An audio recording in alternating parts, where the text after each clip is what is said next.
शासन प्रभावक शतक सिंह शतक वीर सुविशाल गच्छाधिपति पूज्यपाद आचार्य देवेश श्री दौलत सागर सुरीश्वर जी महाराजा के जन्म शताब्दी महोत्सव के उपलक्ष्य में श्रवण कीजिए विराग क्रांति वाणी का हृदय भेदी धारदार प्रवचन। जिन शासन जिंदाबाद। क्रांतिकारी प्रवचनकार श्री शत्रुंजय महातीर्थ सेवक, कत्ल खानों के जाहिर विरोधक, लाखों पशुओं के रक्षक, मिशन हिंसा मुक्त पालिताना के मार्गदर्शक, श्वेतांबर मूर्ति पूजक तपोगच्छीय सुविशाल सागर समुदाय के गौरव, पूज्य पन्यास प्रवर श्री विराग सागर जी महाराज। जय गिरिराज आदिनाथ। अहमदाबाद से ट्रेन रवाना हुई। छगन और मगन दोनों आमने सामने के सीट के ऊपर बैठ गए। स्टेशन मास्टर का आना हुआ, टिकट टिकट टिकट टिकट, और दोनों ने अपनी अपनी टिकट बता दी। छगन ने कहा, सर मुझे बहुत नींद आ रही है, अब मुझे उतरना है बड़ौदा, लेकिन अब मैं बड़ौदा का इंतज़ार करूँगा तो मुझे सोना बहुत ज़रूरी है, और अगर मुझे मेरी नींद पूरी नहीं होगी तो आगे मेरी मीटिंग, उसमें मुझे बहुत प्रॉब्लम होने वाली है। इसलिए प्लीज़ आप, मेरी रिक्वेस्ट है, आप जैसी बड़ौदा स्टेशन आए तो आप मुझे उठा देना, आप इतना सिर्फ करना, आप मुझे जगाना। बोला भाई ये काम मेरा नहीं है। 100 रुपये की नोट जेब में डाली। अरे सर रखो और मुझे आप जगा देना। ठीक है ठीक है। सामने वो मगन बैठा था, वो सोचता यार ये तो खर्राटे बुलाने लगा, क्या बात है। उसने भी स्टेशन मास्टर को बोला कि सर मुझे सूरत उतरना है, ये ट्रेन तो बम्बई तक जाएगी, लेकिन मुझे सूरत, मैं भी सो रहा हूँ, लेकिन जैसे ही सूरत आ जाए तो आप मुझे भी जगा देना। अरे ये क्या है यार, मैं स्टेशन मास्टर हूँ, अरे मैं एक टीसी हूँ, टिकट चेकर हूँ, और आप मुझे ये सब काम दे रहे हो। अरे सर प्लीज़ ना यार। उसने भी 200 की नोट जारी जेब में। अरे सर मेरी बहुत अर्जेंट मीटिंग है और इसलिए मैं चाहता हूँ कि आप मुझे ज़रूर मुझे उठाना। बोला ठीक है कोई बात नहीं, और टीसी तो वहाँ से निकल गया। छगन मंगन दोनों सो रहे, खर्राटे बुला रहे दोनों जन। उतने में बड़ौदा आया। जैसे ही बड़ौदा आया वो टीसी को याद, अरे मुझे उठाने के लिए कहा है।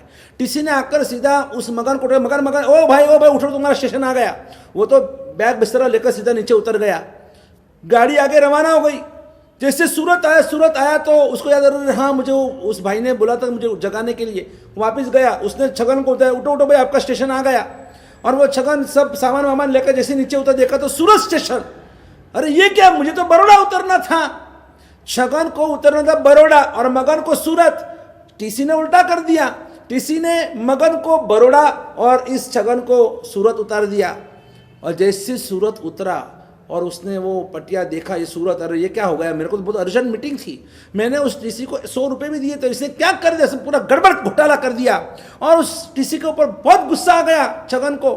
ये फैल जो मन में बोल रहा है, वो गालियाँ बक रहा है, और टीसी को भी बहुत बुरा लग रहा है, लेकिन फिर भी वो मलक मन में हंस रहा है। आजू बाजू वाले जो भी वहाँ पर जो पैसेंजर सब बोले, अरे सर आपको वो गाली दे रहा है, आपको कितना वो कुछ भी एल फैल कुछ भी बोल रहा है, और आप तो मलक हंस रहे हो। आपको किस बात की हंसी आ रही है, आपको गुस्सा आना चाहिए। अरे नहीं यार छोड़ो, ये तो बोलते रहता है। अरे कैसे थोड़ी बोलते, हमको गुस्सा आता है और आपको बिल्कुल कुछ नहीं, असर नहीं हो रही है, आपको कुछ असर नहीं हो रही है। अरे नहीं सब होता है, लेकिन क्या करूं, मैं कुछ अलग सोच रहा हूं। क्या सोच रहे आप? मैं ये सोच रहा हूं कि ये मुझे यहां पर इतनी गाली दे रहा है, तो वो बंदा बड़ौदा स्टेशन पे मुझे कितनी गालियां देता होगा। तो उसके सामने गाली तो कुछ भी नहीं है। देखो ये इसी का नाम है दुख में समाधान। कैसे बैलेंसिंग करना। आप जब दुख में हो, तकलीफ में हो, दर्द में हो, आप पीड़ा में हो, आप संकट में हो, ऐसी विकट स्थिति में जब प्रतिकूलता में आप आपसे ज्यादा किसी दुखियारे को जब देखते हो, तब आपका दुख अपने आप कम हो जाता है। जब आपका लाख रुपए का नुकसान हुआ है, अब ये सोचो जिसका 10 लाख का नुकसान हो, जिसका 1 करोड़ का नुकसान हुआ, उसका क्या हुआ रहेगा। मेरे 1 लाख रुपए डूब गए, मेरी उधारी जो थी वो आई नहीं वापिस। अरे यार जिसके 10 लाख उधार रह गए और लोग भाग गए, अब वो उनके 10 लाख नहीं आ रहे, मेरा तो लाख ही गया है। आपका दुख कम हो जाएगा।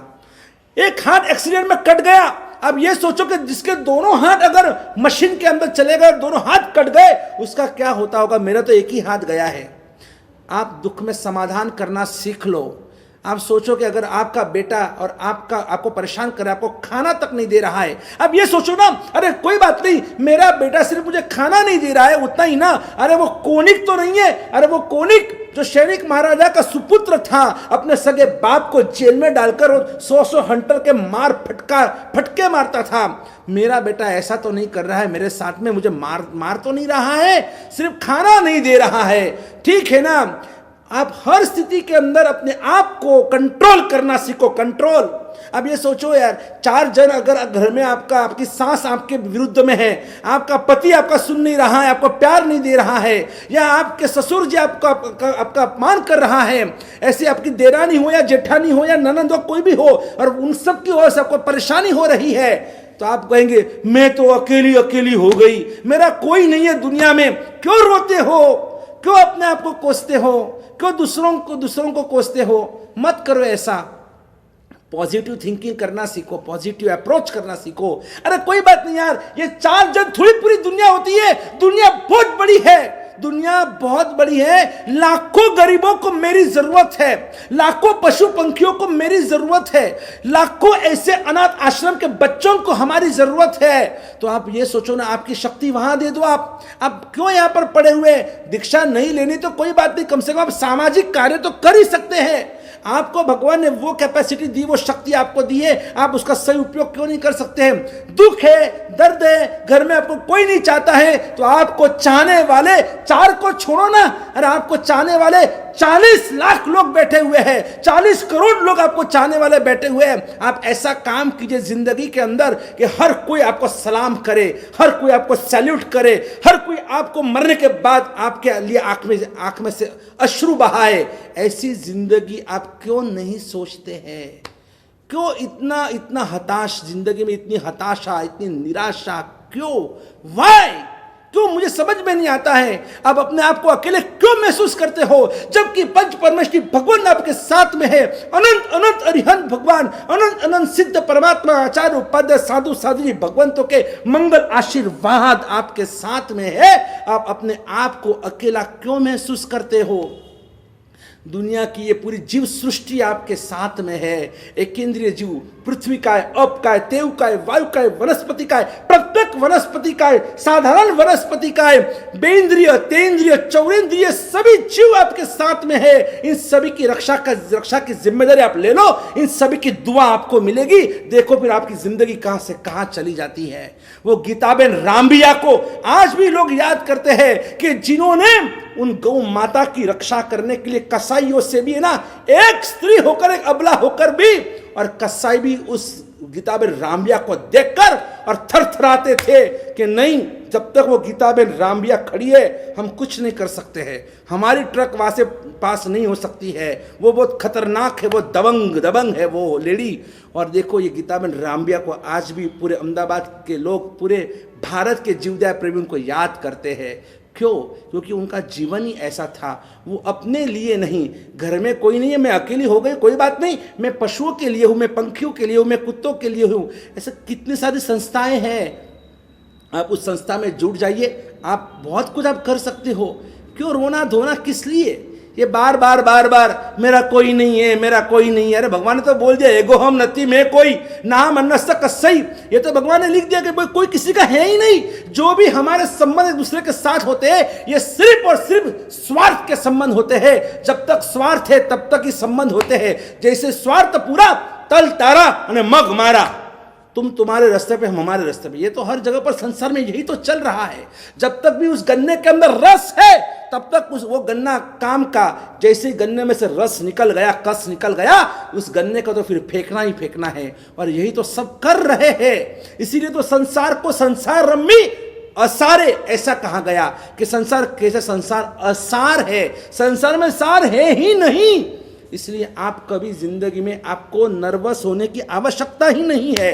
किसी चिंतक ने, आपने तो वो गीत भी सुना होगा, किस्मत पे क्यों रोने का, किस्मत पे क्यों रोने का और भेजा क्यों सरकाने का, किस्मत पे क्यों रोने का और भेजा क्यों सरकाने का, टेंशन काय को लेने का, नमो अरिहंतानम बोलने का। जब भी टेंशन आए ना, तब क्या करने का? नमो अरिहंतानम बोलने का। बस अरिहंत का शरण, सिद्ध भगवंतों का शरण, ही पंच परमेष्ठी भगवंतों का शरण, सिद्ध चक्र भगवान का शरण। अगर आप जिस धर्म से आप बिलोंग करते हो, आपको जो इष्ट देव आपको अच्छे लगते हैं, बस उन्हीं का राम राम राम राम राम राम श्री कृष्ण शरणम मम हरे राम जो आपको अच्छा लगता है, आप भगवान की भक्ति में जुड़ जाओ, आप गुरु भगवंतों की भक्ति में जुड़ जाओ, साधु संतों की वैयावज भक्ति में जुड़ जाओ, पाठशाला के बच्चों को पढ़ाने में जुड़ जाओ, बच्चों को अच्छे संस्कार देने में जुड़ जाओ, आप वैयावज खाते में जुड़ जाओ, आप जीव दया खाते में जुड़ जाओ। आपको जो अच्छा लगता है, अरे कितने सारे फील्ड्स है कि आपका योगदान, आप इन सभी हमारे इन सभी पूरी प्रजा के लिए, आपके पास आर्ट है, सिंगिंग है, डांसिंग है, एक्टिंग है, स्पीच है, मेहंदी है, रंगोली है, आपके पास जो भी कुछ आर्ट है, आपको कंप्यूटर चलाना आता है, आप अच्छा जो भी आप में जो कला भगवान ने आपको दी है, तो आप क्लास चलाइए, बुलाइए सबको और आप उनको सिखाइए। उन बच्चों का, उन युवाओं का भविष्य आप सुधारिए, उनको व्यसन से मुक्ति दिलाइए। जो बच्चे व्यसनों में फंस चुके हैं ना, उन सभी को उसमें से बाहर निकालिए, उन्हें सच्चा सन्मार्ग दीजिए, उन्हें राहबर बनाइए। जो राह भटक चुके हैं उनको वापस उनको राह पर ले आइए। उन्हें किसी को आप 14 नियम सिखाइए, किसी को 12 व्रत सिखाइए, किसी को 2 प्रतिक्रमण, 5 प्रतिक्रमण, स्कूल की कॉलेज की पढ़ाई सिखाइए। आप में जो भी टैलेंट कूट कर भरा हुआ है, उन शक्तियों को बाहर निकालिए। दुख में रोना नहीं, धोना नहीं, दुख में अपने आप को सोने की तरह मजबूत बनाना है। जिस तरह से सोना होता है ना, वो आग में से निकल कर और सोना, शुद्ध सोना, सुवर्ण 24 कैरेट का सोना सिद्ध होता है। और वो फिर देखो वो सोना कैसे पहनने में मजा आती है। तो वैसे ही आपको भी शुद्ध, अपने आत्मा को शुद्ध बनाना है, निरंजन निराकार बनाना है, सर्वशक्तिमान बनाना है, सर्वगुण संपन्न बनाना है। और इसलिए आपको सुवर्ण की तरह तपते रहना होगा। आपकी जरूर परीक्षा ली जाएगी। स्कूल में देखना, जो विद्यार्थी, जो स्टूडेंट जो होता है, जो वीक होता है, उसकी कोई अपेक्षा होती भी नहीं है, उसको वो एग्जाम में दे ना दे, वो पास हो ना हो, ऑलरेडी ही इज वीक। लेकिन जो स्टूडेंट एकदम स्कॉलर्स होते हैं, जो टैलेंटेड होते हैं ना, और उनकी बहुत कड़क परीक्षा ली जाती है, उनके क्वेश्चंस भी बहुत ही एकदम तेज होते हैं, कि तभी तो वो टैलेंट बाहर निकलता है। और इसीलिए ये परीक्षा, हाँ, ये कुदरत हमारी परीक्षा कर रहा है कि आप सच में कितने काबिल हो, आप में कितनी ताकत आप में भरी हुई है। बस आपको करना इतना ही है कि आपको आपके विचारों को, आपकी मनस्थिति को बदलना आपको सीखना आना चाहिए। और इसीलिए भगवान ने कहा, कैसा भी दुख जीवन में आ जाए तो लेकिन क्या करना है, भले मळे खावा चना तो पण सिंह जेवो रुबाब जोइए, शेर की तरह दहाड़ना सीखो। आप कायर मत बनो। आप मैं करके बकरे की तरह रोना नहीं, घेटे की तरह रोने का नहीं, आप बिल्ली की तरह म्याऊं म्याऊं करने का नहीं। आप मनुष्य हो, आप में भगवान ने बहुत स्पिरिट दिया हुआ है, आपके हाथ पैर चल रहे हैं, तो क्यों किसी के सामने हाथ लंबा करना। मेहनत की रोटी कमाओ, अपने पैरों पे खड़ा रहना सीखो। आपको बोलेंगे कि साहब जी नहीं है, आजकल कोई धंधा ही नहीं है, कोई नौकरी नहीं दे रहा है, तो सब मिलकर कुछ एक नया यूनिट चालू करो, सब मिलकर कुछ अच्छा सोचो। जिनके पास अच्छी सोच है तो वो बाकी लोगों को काम दिलाए, बाकी लोगों को साथ में ले, जो वीक है उनको साथ में लेकर उनको भी स्ट्रांग बनाए। अभी जोधपुर से पारसमल जी का फोन आया था मुझे, जोधपुर, और उन्होंने मुझे कहा कि गुरुदेव, इस पूरे जोधपुर के अंदर जो पूरा जोधपुर समाज है और आजू बाजू के जितने भी गांव है, अगर किसी को भी कोई भी प्रॉब्लम हो, आप सिर्फ हमें याद कीजिएगा, हम गुरुदेव उनके लिए जो करना पड़े हम करने को तैयार है।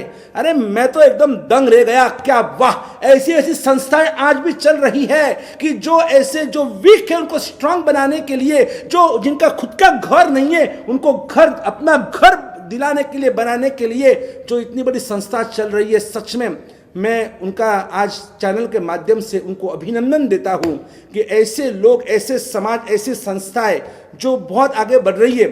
कल का लास्ट 100वां प्रवचन है, आज 99 प्रवचन पूरे हो गए।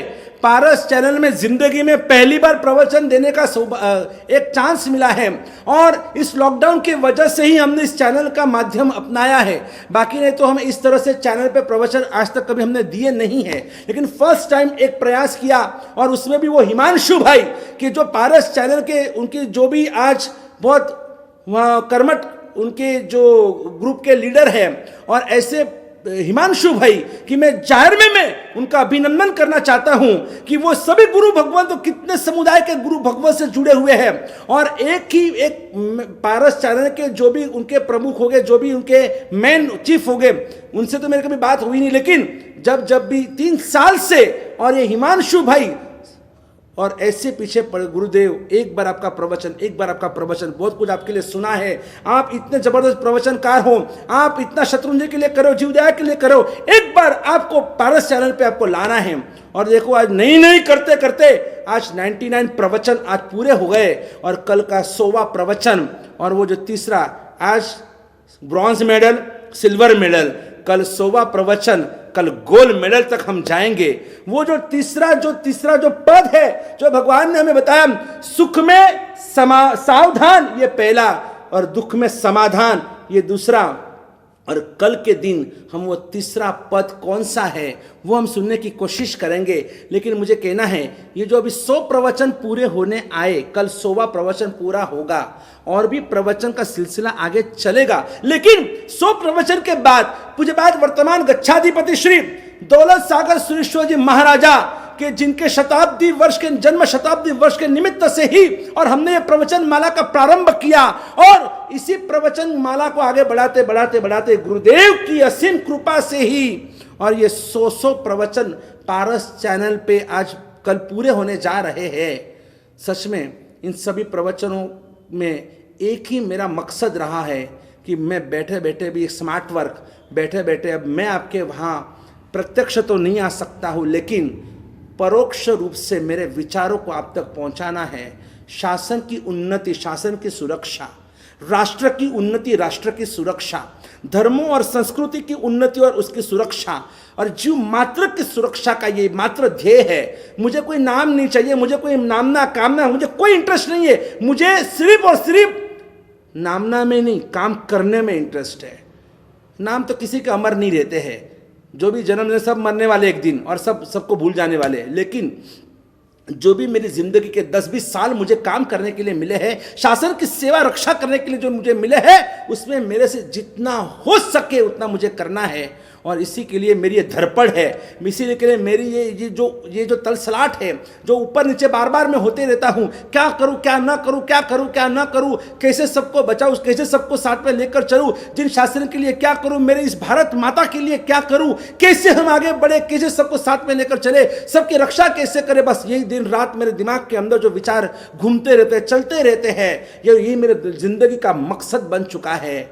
मेरा प्रत्येक श्वास, मेरी प्रत्येक वृत्ति प्रवृत्ति, मेरा ये हृदय का प्रत्येक धबकार, बस मैं इस जिन शासन के लिए और अपनी भारत माता को समर्पित करना चाहता हूँ। यही मेरा मकसद है, और इसी के लिए बस आप सभी का साथ चाहिए। आज आप इतने लाखों की संख्या में मुझे सुन भी रहे हैं, और कभी कभी मेरे गुस्से को सहन भी कर रहे हैं। लेकिन जो भी है, आपका मेरा जो भी नाता जुड़ चुका है, बस इसी को बरकरार रखते हुए कल के 100वें प्रवचन में वापस मिलेंगे। और अभी 100 प्रवचन के बाद अब हम प्रैक्टिकली साधना में जुड़ना चाहते हैं। सिर्फ अब प्रवचन नहीं देने हैं, वो जो 36 माह अनुष्ठान जो अपने आप पिछले 4-5 दिन से अपने अनुष्ठान सुने हैं, इन्हीं अनुष्ठानों को अब इस लॉकडाउन की वजह से हम अब प्रैक्टिकल, लेकिन घर घर में बैठे बैठे आपको सब अनुष्ठान करवाना चाहते हैं। और उसके लिए कैसे क्या उसका विवरण अब कल के प्रवचन में आपको दिया जाएगा। और बस आप ऐसे ही आप बहुत बहुत उन्नति करें, जीवन में आगे बढ़े, इसी मंगल कामना और भावना के साथ जय गिरिराज, जय आदिनाथ, बोलो मारा वाला वाला महावीर स्वामी भगवान की जय हो।